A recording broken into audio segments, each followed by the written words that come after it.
Assalamualaikum Cikgu. Waalaikumsalam. Nama saya Intan. Okey. Jadi saya akan bual Cikgu tentang pengurusan dadah di sekolah ini lah. Okey. Jadi boleh Cikgu perkenalkan nama Cikgu? Okey, nama saya Rozila binti Syahri, berasal daripada Kelantan dan saya merupakan guru bimbingan dan kaunseling di SK Sungai Serai bermula pada tahun 2020 sehingga sekarang lah, maknanya dalam tempoh 5 ke 6 tahun di sini. Dan saya berkelulusan ijazah sarjana muda pengurusan awam dan kelulusan ikhtisas saya sebagai guru kaunseling apabila saya melekatkan pengajian saya dalam kursus lepasan ijazah KPLI selama setahun dalam jurusan inilah, dalam kursus bimbingan dan kaunseling di IPG Kota Baru selama setahun kan. Okey, jadi di sini itulah berkenaan dengan program PPDA kan. Okey. Boleh saya tahu berapa jumlah murid di sekolah ini? Okey, keseluruhan murid di sekolah ini seramai 844 orang. Dan sekolah ini mempunyai 2 sesi, sesi pagi dan sesi petang. Sesi pagi ada dalam lingkungan 375 orang, sesi petang 419 orang. Dan sekolah ini ada juga prasekolah seramai 50 orang, satu kelas di sesi pagi dan satu kelas lagi di sesi petang. Jadi apakah program pencegahan dadah yang dijalankan di sekolah ini? Okey, untuk program pencegahan pendidikan pencegahan dadah ataupun PPDA, okey, kalau ikutkan setahun untuk tahun ini 2026, beberapa program telah dirancang, antaranya adalah larian PPDA. Okey, bulan PPDA peringkat Sungai Serai, kita hantar juga murid untuk menyertai pertandingan e-carnival PPDA peringkat daerah Gombak. Dan ada program 5 minit juga di peringkat sekolah, mana program ni dijalankan setiap pagi sebelum bermula waktu perhimpunan. Maknanya sebelum launching pertama perhimpunan tu, kita akan tugaskan pengawas PPDA untuk berkongsi info tentang PPDA kepada murid-murid di SK Sungai Serai. Boleh Cikgu spesifikkan sepanjang larian tu apa yang mereka buat? Okey, untuk larian PPDA ini, kita dengan kerjasama pihak Persatuan Ibu Bapa dan Guru, di mana aktiviti dijalankan sebelum murid-murid dilepaskan untuk larian, ibu bapa diberi peranan untuk menjaga setiap stesen yang berikutlah. Okey, jadi murid-murid ni dalam larian ini ada pertandingan juga. Maksudnya setiap stesen dia ada checkpoint yang diberikan kepada parent ni untuk menyampaikan info tentang bahaya vape kepada murid lah, bahaya dadah, apa agensi yang terlibat. Okey, jadi murid-murid ni akan berlari, dalam masa yang sama dia perlu dapatkan info-info yang berkenaan mengikut checkpoint tersebut. Okey, jadi sehingga larian dibuat sehingga ke garisan penamat, untuk murid yang sampai akan diberi yang sampai dahulu dan mempunyai kad checkpoint berikut, cukup 10 checkpoint, okey, murid-murid akan diminta untuk memberi atau melaporkan apa info yang dia dapat, sebanyak mana yang dia dapat. Jadi dekat situ penilaian guru-guru kepada murid yang memperolehi info yang terbanyak dinobatkan sebagai pemenang lah. Isu sekarang ni dia bukan mencari pemenang siapa nombor 1, tak. Siapa yang mendapat info yang paling banyak berkenaan dengan info PPDA itulah. Dan info PPDA itu cara macam mana parent menyampaikan mungkin sama ada dari segi nota ataupun bisikan ataupun banner. Jadi murid akan baca dekat situ. Dan aktiviti dijalankan waktu latihan Mertah Desa. Dia kerjasama dengan unit Koko lah juga. Apakah objektif utama program yang Cikgu sebutkan tadi? Objektif utama untuk program PPDA, pertama sekali kita nak bagi pengetahuan kepada murid-murid dan kesedaran kepada murid-murid tentang bahaya penggunaan dadah, kan. Dadah termasuklah vape, rokok, alkohol atau istilah umumnya atau darwih. Dadah, AIDS termasuklah kan. Dan satu lagi kita nak menyahut seruan kerajaan juga, Kementerian Pendidikan untuk selaras dengan KPM Sekolah Bebas Dadah. Kita nak bentuk budaya supaya melalui pendidikan pencegahan dadah, murid dapat membentuk diri mereka dengan nilai-nilai murni tentang bahaya dadah kan. Dan akhir sekali untuk kita ajar murid-murid untuk amalkan gaya hidup sihat supaya murid jauh dari ada aktiviti dijalankan setiap hari untuk murid-murid sama ada di sekolah ataupun di rumah supaya dia tidak dekat jauh dengan penyalahgunaan dadah. Seterusnya, bagaimanakah pihak sekolah merancang dan menyusun program pencegahan dadah setiap tahun? Setiap tahun.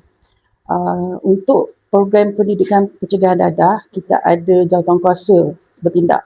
Artinya setiap sekolah akan ada jawatankuasa terdiri daripada penyelaras dan AJK-nya lah, yang terdiri daripada guru-guru dan juga kadang kita libatkan juga PIBG dan juga kaki tangan sekolah supaya aktiviti ini dijalankan secara menyeluruh. Dan setiap tahun ada takwim tahunan apa susunan program yang nak dijalankan lah melalui perjumpaan dengan AJK yang terlibat ni. Okey, dalam program tersebut apakah aktiviti utama yang dijalankan? Aktiviti utama macam bulan Karnival Pendidikan Dadah. Untuk tahun ni kita dah buat pelancaran awal bulan 5 hari tu. Yang antaranya aktiviti kita buat aktiviti dalam kelas. Contohnya aktiviti sajak, pertandingan melukis poster, pentomim, pertandingan antara kelas. Jadi secara tak langsung pengisian mengenai dadah tu murid-murid akan tahulah. Okey, adakah sekolah bekerjasama dengan AABK, polis atau ada agensi lain? Setakat ni kita ada bekerjasama dengan pihak polis. Setiap sekolah ada pegawai perhubungan sekolah daripada pihak PDRM lah, seorang, mana dia akan datang untuk berkongsi tentang bahaya dadah kepada murid-murid. Jabat kesihatan pun ada datang untuk bagi tahu macam mana cara gaya hidup sihat yang boleh diamalkan. Okey, terima kasih Cikgu. Assalamualaikum Cikgu, nama saya Nur Ala Syahada binti Syahafuddin. Soalan pertama, bilakah program ni bermula dan berapa lama tempoh program ni dijalankan? Okey, untuk program pendidikan pencegahan dadah ada beberapa program yang dijalankan secara jangka pendek dan jangka panjang lah. Contoh jangka pendek ni program 5 minit yang dijalankan setiap pagi. Okey, jangka panjang tu dalam lingkungan sebulan atau 2 bulan, iaitu program Bulan Pendidikan Pencegahan Dadah Seraiku peringkat sekolah. Mana dalam pengisian program ni kita akan libatkan semua murid tahap 1 dan tahap 2. Antara aktiviti yang dijalankan adalah seperti mewarna poster, melukis poster, e-scrap, buku scrap. Kita panggil e-scrap kan, melalui digital punya ni medium, dan satu lagi deklamasi sajak. Okey, dan murid-murid ni akan terlibat dan akan ada pertandingan. Bilakah tarikh program ni bermula? Untuk program 5 minit, program ini dijalankan sepanjang tahun. Untuk bulan pendidikan pencegahan dadah, kita telah lancarkan pada bulan 5 tempoh hari, dan program ini masih dalam aktiviti lah, maksud dalam proses pelaksanaan. Dijangka akhir bulan 6 kita berakhir dan majlis penutup dan juga penyampaian hadiah kepada murid-murid yang berkenaan. Okey. Jadi soalan seterusnya, macam mana sambutan murid terhadap program ni? Sambutan murid alhamdulillah, murid-murid memberi respon, namun masih ada juga murid-murid yang kurang berminat. Mungkin disebabkan kurang pengetahuan, kurang info, ataupun memang dia tak berminat. Jadi kita cubalah untuk tarik perhatian dan untuk sama-sama libatkan dalam aktiviti. Okay. Apakah cabaran yang cikgu hadapi semasa melaksanakan program ini? Cabaran semasa melaksanakan aktiviti ini adalah satu